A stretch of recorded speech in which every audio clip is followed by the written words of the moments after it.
But while we wait, please put in the chat where in the world you're calling from. It's so great to see you all. Hi, Apramea. Hi, Clara. Hi, Celine. Hi, Sahar, Jason, Leon.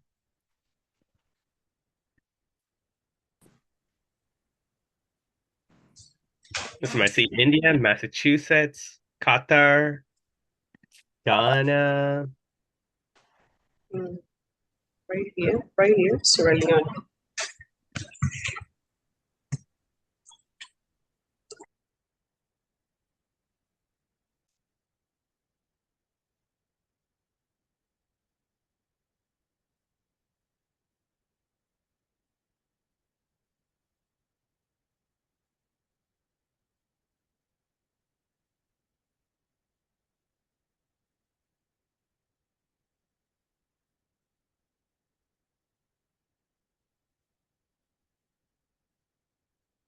Awesome. Tanzania, Charlotte, Lebanon, California, Massachusetts, Kansas, North Carolina, Pakistan, Sierra Leone, Bangalore. This is crazy. What an international crew of people. Cleveland,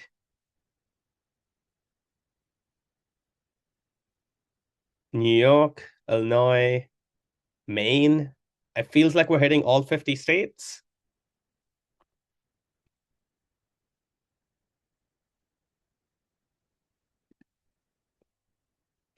Awesome. It's so great to see so many of you from all across the country and the world here. My name is Dhruva. I'm one of the co-founders of the Lumiere Research Scholar Program, as well as one of the directors of the Junior Scholars Essay Contest. And over the course of the next 45 minutes or so, I'm so excited to walk you through what the competition is, how it works, what's expected from you, and um, what good writing looks like. Well, before diving into all those gory details, I want to start, as we always do, with a story. Who are we and why do we do what we do? So, my name is Dhruva. You can see me beaming there on the top left corner of the screen. And I grew up in a city in South India called Chennai. And growing up, I don't think I knew a single person with a PhD. I did debate through middle and high school. And because of debate, I was interested in questions like why are some countries rich and other countries poor? What causes ethnic conflict and how do you prevent it? What are the roots of technological innovation and how can countries uh, support technological innovation? And I figured that the best place to learn more about those types of topics would be in a liberal arts university. And so I applied to colleges in the States. I ended up getting into Harvard, where I did a bachelor's degree in economics. But even at Harvard, I was knocking on the doors of professors trying to get access to research opportunities, only to be told, you're a first year student, you're a second year student. What could you possibly add to our research? That luckily changed for me the summer after my sophomore year of undergrad when I got accepted into a one-on-one research mentorship program over at the Harvard Business School, where I worked with a professor, and it blew my mind that there were people whose entire day jobs was thinking about how the world worked and communicating that with others, and that others would actually care enough to listen and engage and give feedback. That put me in a trajectory of research. I continued doing research through my junior and senior years of college. And at the end of college, I decided to become a professional nerd. So I came to the UK to Oxford, where I did a master's and a PhD in international development. So that summer program really changed the trajectory of my life by demonstrating what real intellectual engagement can look like and how valuable research can be. But also changed my life in another way, in that I met the other beaming young man you see there on the screen. His name is Stephen. He's my co-founder at Lumiere.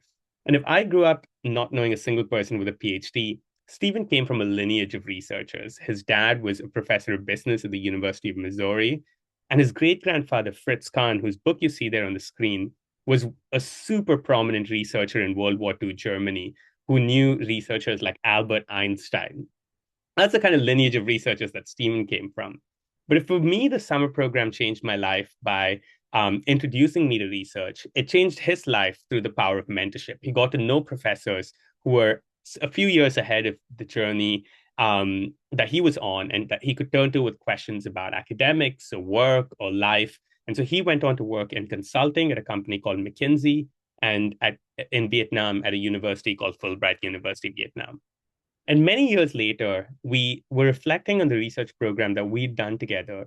and how much did it change the trajectories of our lives. And we realized we would have loved to have done a program like that as a nerdy 12, 13, 15-year-old. And so that's the context in which we started the Lumiere Research Scholar Program with the goal of making high quality research opportunities available to students across the world. And in the last 5 years, we've had the opportunity to work with thousands of middle and high school students from all across the world.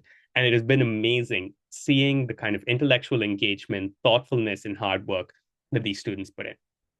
But then we realized that a 3 month, 6 month research program is a pretty big commitment to ask from students in middle school or high school, and that there were students that were curious about topics, that wanted to be engaged in intellectual conversation, that may not have the time or may not have yet decided that a research program is right for them.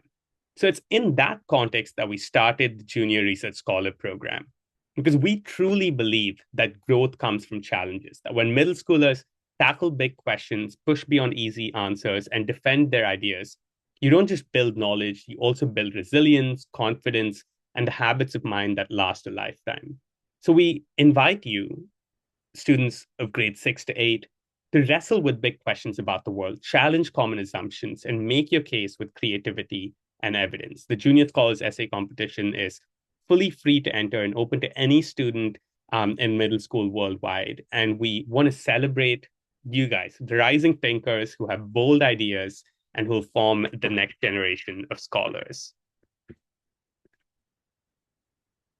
Over the course of the next 30 to 40 minutes, we'll be talking about what the contest is, understand the different prompts, what the judging criteria are, how you build strong arguments, how to do citations, as well as about writing style and originality. And finally, we'll be talking about some of the submission guidelines. But before we dive into that, the most exciting part of the competition, other than the intellectual enrichment, is the awards. It is a competition. There are winners, and and winners receive a combination of scholarships as well as cash awards. So the gold winner wins a $300 cash award and a full scholarship to Lumiere's Junior Explorer Program. The silver award winners win $200 cash awards and a $2,000 scholarship to Lumiere's Junior Explorer Program. And the bronze award winners receive $100 cash awards and partial scholarships to the program. In addition to this, there are Rising Scholar and Future Explorer awards. So we want to recognize students that have done good work. And the we who'll be doing this recognition is a judging panel of really incredible academics, myself excluded, who've volunteered their time to review the submissions that you make to this essay competition and choose the winners. So we have folks like Dr. Stouffer from Cambridge, folks from Columbia, Brown, Dartmouth, Princeton, and Oxford as well.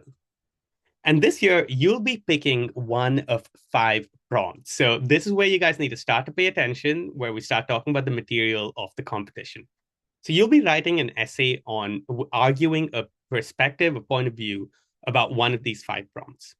The first question is, should society invest more in art or in science? So society invests a lot of money through government grants, through nonprofits, into things that people deem socially useful. Some of this money goes into the arts, into funding museums and galleries and theater and shows and providing fellowships for artists. A lot of it goes into science, into funding research, into funding universities, into funding laboratories. And the question is, which of these is more important to society, and should society be investing more into art or in science? The second question is in the area of kind of political science and philosophy, which is it better to live under a good dictator or a bad democracy? Does someone want to put in the chat what a dictatorship is and what a democracy is?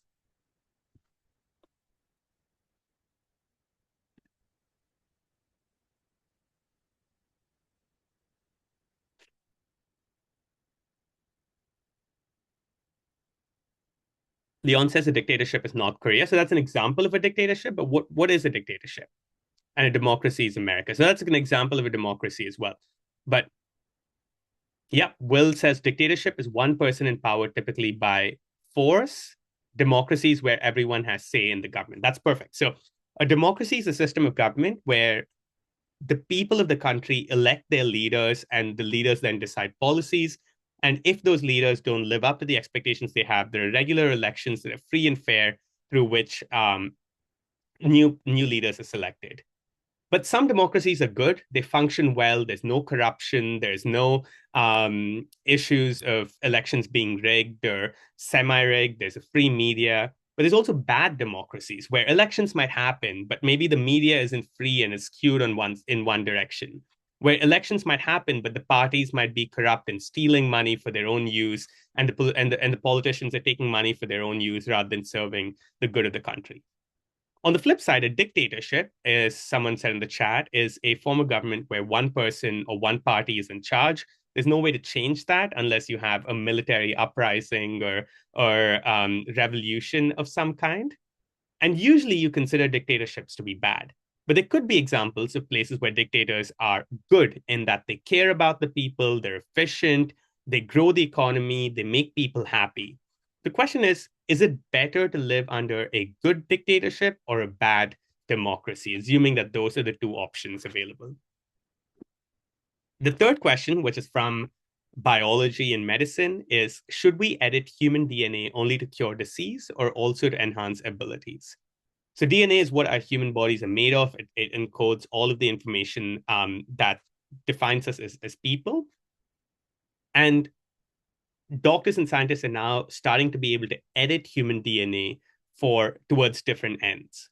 One reason that they edit DNA or change DNA is to cure disease. There are diseases that are genetically transmitted, and it is possible to change the structure of the DNA in a human being to cure that disease. But people are now thinking about whether it be possible, and if it is possible, whether it would be good or morally correct to start changing DNA to enhance abilities. So imagine you could change the DNA of a baby such that you knew that it would grow up to be tall, it would grow up to be good looking, that would grow up to be more intelligent. Is that something that would be good for us as a society to do, or would it be bad as a society to do? That's question number 3. Question number 4 asks, do we owe more to future generations or to people alive today? So there are 8 billion people alive on the planet, but there are billions, if not trillions, of people who are not born yet. And there are policies and decisions that we as a society can make that benefit people today, let's say destroying the environment for economic growth, that could help people today because people will have jobs, will make more money, but could hurt people in the future. And on the flip side, there are things that you can do that hurt people today that might support and help people in the future, such as holding back that economic growth and saying we're going to grow more slowly as a country, as a world, so that we leave a good earth and future to the generations to come. That question puts these two groups of people against each other and says, do we owe more to the people that are living today or to the people that are yet to come? Finally, a question that I think is super relevant to this competition itself, as well as to every single one of your experiences in school and college as you go into college, which is students increasingly turn to AI tools like ChatGPT to prepare their essays. What do you believe is an ethical way to use AI in essay writing, and why? So we've all heard of ChatGPT. We may have used it to do research, to find answers to questions, to create output. And there are many ways that you could use AI in essay writing. And the question that this is asking you is, what are the ethical ways that students can use AI in essay writing? So these are the 5 different questions. You are expected to pick an argument, ideally that supports one side of the topic, and then responds to the topic by arguing your point and then defending against counterpoint. So I'd love to see what you guys are interested in. So of the 5 topics that we've discussed, we've gone into them in a fair bit of detail. Which one interests you the most?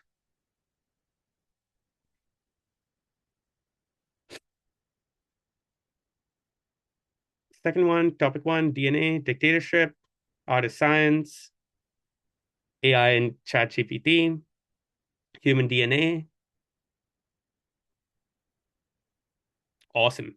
I'm not seeing too much excitement about the fourth one, but other than that, I'm seeing or an equal split between the remaining four topics. You've got to pick one for your essay that you submit. You can write multiple ones, but you can only submit one at the end. So you do have to pick one of them. Good to see the kind of diversity of interests in the room.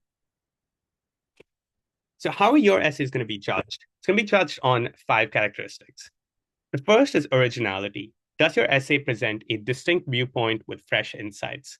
Is the judge going to go away after reading your essay, thinking about it in the next couple of days, returning to the ideas you present there?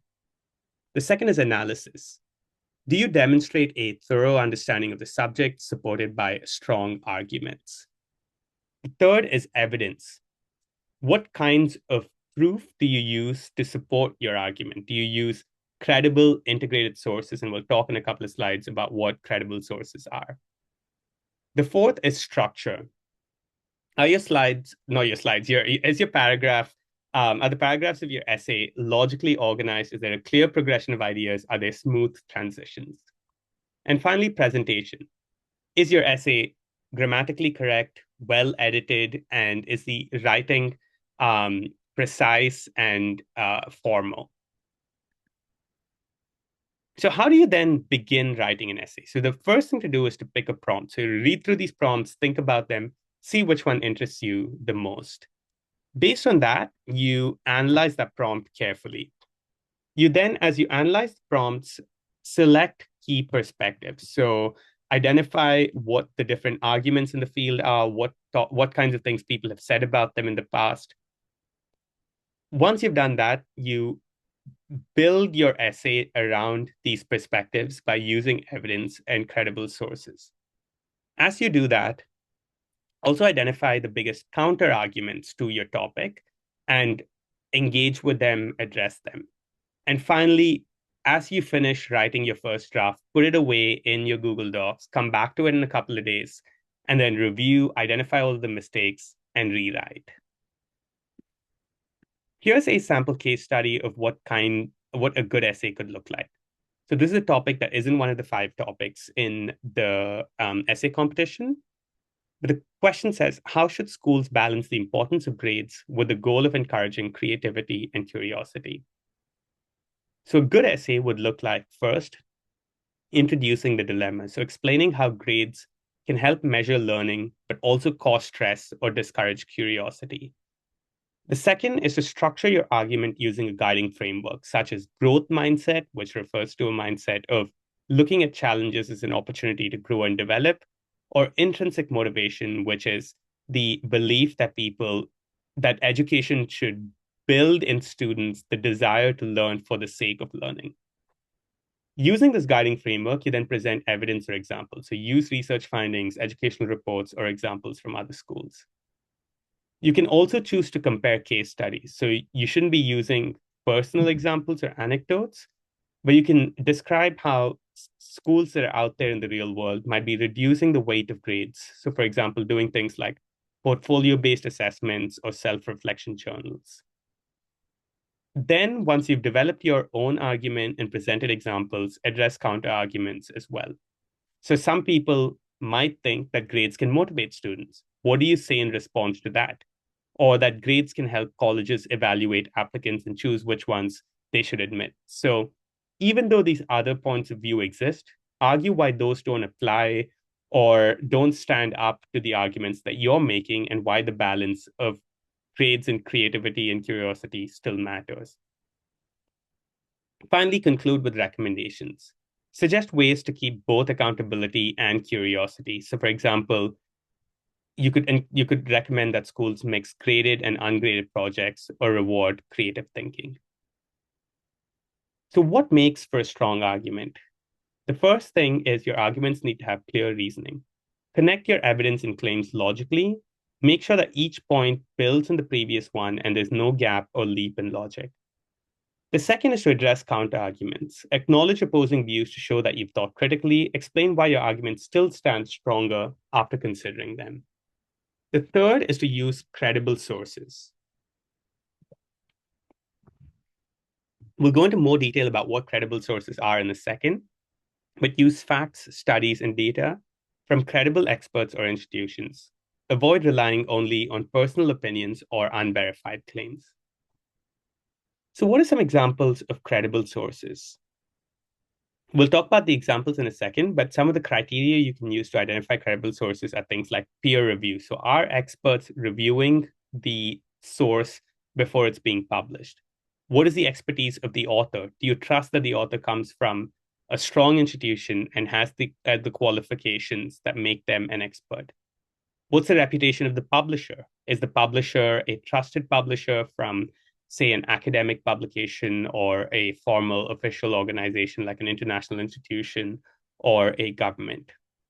What is the purpose or goal of the source? So, is the source objective and research focused, or do they have an agenda? So, for example, if there's an organization that is trying to encourage a ban on alcohol, and that is their agenda, then you would probably not trust studies done by them as much as you would trust a study done by the US government or Harvard University or something like that, where they don't necessarily have an agenda one way or the other when it comes to alcohol.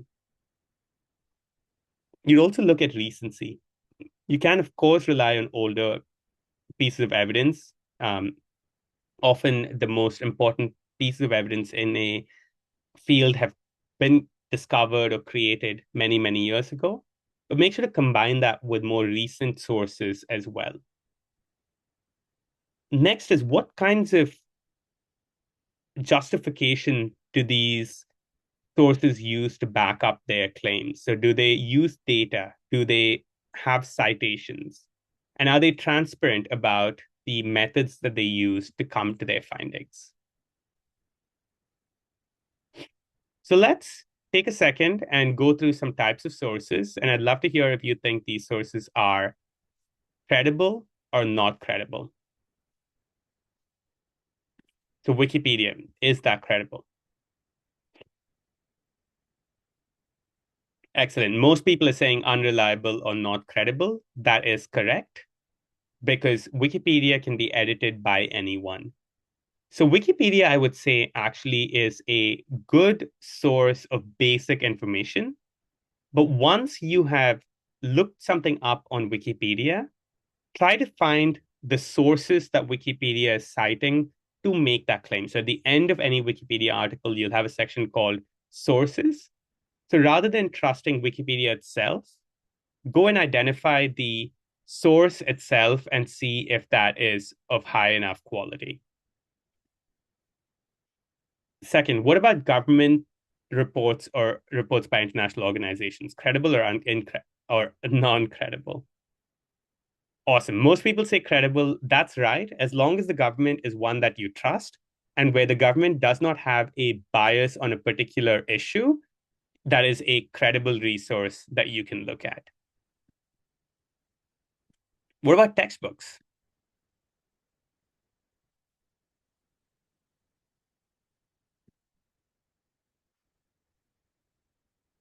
It says it depends. I would say in general, I'd say textbooks are credible. As long as the textbook is published by a credible publisher, the authors are someone that you can trust and they're up to date, as someone pointed out in the chat, they are credible. If that's not the case, if they're very old, if it's written by someone random, self-published, published by a bad publisher, then you might not trust it. This one's really tricky. What about TikTok?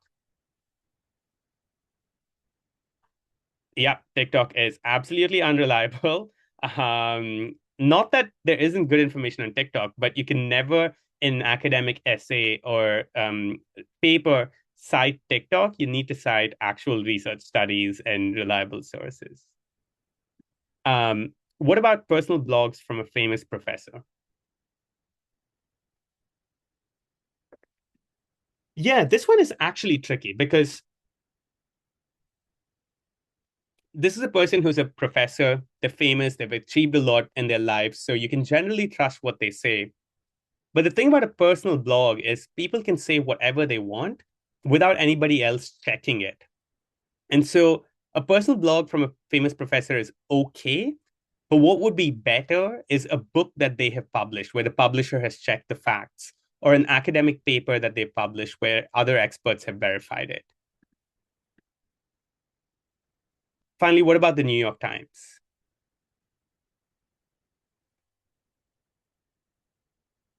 I see a mix. I think New York Times generally is credible, but it depends, of course, on the author and whether they have a particular point of view, a reason for saying things. So if something is in a newspaper like the New York Times, the Guardian, or BBC, I would say generally credible, but do extra legwork to verify the facts that they've said against other news sources or other academic sources. So examples of free and credible resources are places like JSTOR, ResearchGate, Google Scholar, PubMed, academic books, and reports of governments or international organizations. And unreliable sources are things like personal blogs, Wikipedia, social media, biased advocacy sites, non-peer reviewed or opinion articles without evidence, and news outlets. Next, we'll talk about citations. A citation is a way of saying in the context of an essay or a paper that you are relying on work done by someone else. So you need to use a citation anytime you use a fact, a statistic, or a date or piece of data from a specific source. You also need to use a citation whenever you quote or paraphrase someone else's ideas or research. And similarly, when you refer to theories, models, or academic arguments, you need to be citing as well. The way that you do it is we expect you to use a format of citation called MLA 8th edition. I'm not going to go into too much detail about what that looks like right now. There's lots of resources online. We'll send you some resources about what it is and how to use it. But it basically consists of two things. One is in the essay, as you write, you use parentheses to set off what's called an in-text citation. So you have a sentence that says, research shows that smoking causes XYZ diseases, in parentheses, Smith 452. That means that the research that you're referencing is done by a person named Smith, and it references a specific research paper of theirs that you're looking at page 452 of. Well, which research paper is that? Which Smith is it? To find that, you then need to have a reference list at the end of the essay that has the last name and the first name of the authors, as well as the name of the paper that you are referencing. So you can screenshot this page. We'll also send you a recording, but there are different ways in MLA 8th edition of citing academic journal articles or books or reports or websites. And here are examples of how you would do both the in-text citation as well as the reference list example for each of them.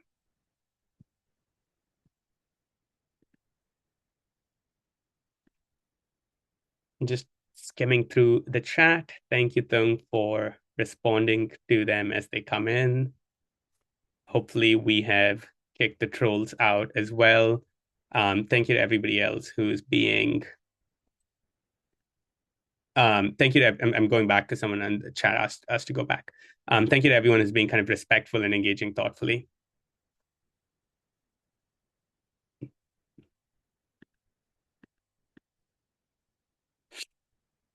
Fabulous. So we need the writing in your essay to be clear and formal. So important things there are using formal academic language, following a clear essay structure with an introduction, body, and conclusion, keeping your writing concise and to the point, using active voice rather than passive voice, and ensuring logical organization throughout the essay.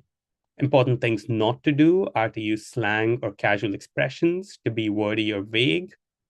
Don't use contradictions like don't or can't.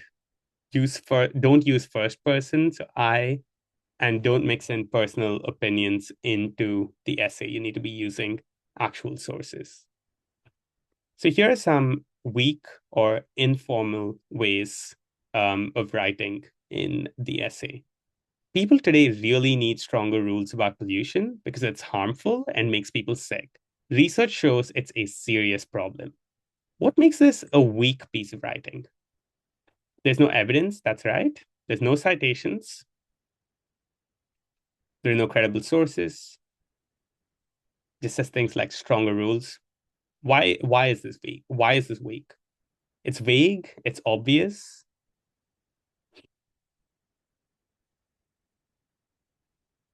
Yep, it's personal opinion, it's very general. It's also informally written in that it uses contractions like it's and says things like people really need stronger rules. So, an improved version of this would say environmental regulation should be reinforced to reduce the serious health threats linked to pollution. You then bring in a piece of evidence. Studies demonstrate that greater pollutant exposure is associated with higher rates of respiratory illness. Include the citation, Smith 102. Thus, strong policy measures are necessary to address these public health concerns.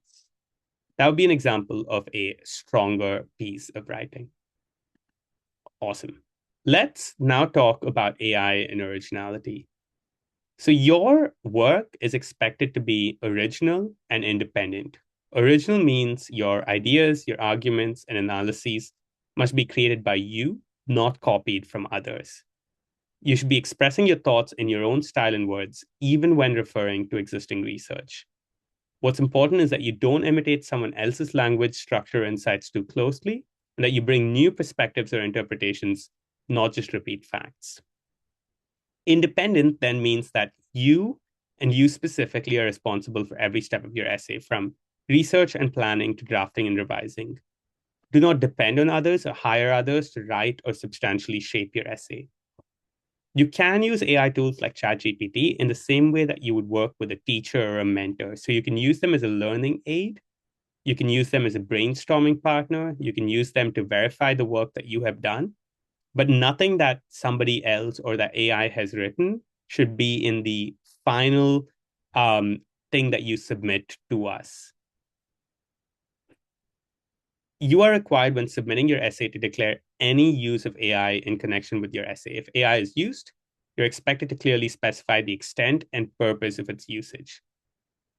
Any use of AI beyond what's allowed to brainstorm and kind of like spell check will negatively impact evaluation, and extensive reliance may result in disqualification. If we suspect that you've used AI, we require in your when you're submitting your essay for you to list a referee who is a teacher or an adult who is familiar with the quality of your work. If we think that you might have used AI, we'll do two things. The first is we'll reach out to the referee and we'll send them your essay and say, hey, this is the essay that the student has submitted. Is it in line with the work that they usually do? Can you send us other things that they've written so that we can verify if it's similar to or very different from other things that you do? We'll also ask questions like, how do you show up in class? Is the student engaged? Are they thoughtful? Are they capable of this level of thinking? The second thing we may also choose to do is to ask you to get on a call with us where you defend the ideas of your essay, where we challenge you on it, where we question you about the evidence and sources used. If we do discover that AI has been used, that essay will be disqualified. So, finally, how do you submit your essay? The checklist is as follows. The first is check if your essay addresses one of the 5 prompts directly. A very common issue that we've seen with essays is students begin with a prompt, they start writing their essay, and then they forget what the prompt is. So make sure that your essay actually addresses one of the 5 prompts directly. Second, that your essay is less than 1,000 words, excluding citations and references. So it's citations and references don't count towards 1,000 word limit. The third is that your citations are all correct, that you use MLA 8th edition style for in-text citations and the works cited list. Fourth, that your essay has no personal identifiers, so name, school, or other details. Fifth, that your essay has been proofread for formatting, grammar, and spelling. Sixth, that you've declared any AI usage on the submission form. And finally, that your essay is submitted by the submission deadline, which is December 14th, in a little under 3 weeks, little over, or about 3 weeks from today. So thank you so much. Just to recap, the submission deadline is right before midnight EST on December 14th. And if you have any questions at all, please feel free to email me at dhruva.bhat@lumiere.education. We will now stop sharing and pause to see if there are any questions in the chat.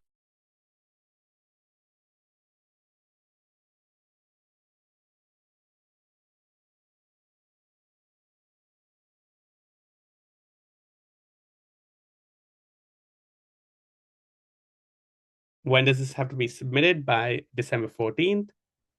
Does it have to be less than 1,000 words, or can it be 1,000 words? It can be up to 1,000 words. Can you use AI for research? Yes, you can use AI to do the research, but you then need to read the material that AI gives you, read the actual sources, and use that to decide whether or not you're going to include it. The final writing needs to be yours. Where do you submit your essay? We'll put that in the chat. Yep. So you can see the contest's website as well as the submission form there.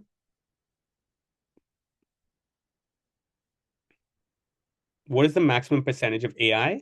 If the AI check, we won't necessarily be using AI checkers, but it should not be them showing more than 10% of AI use.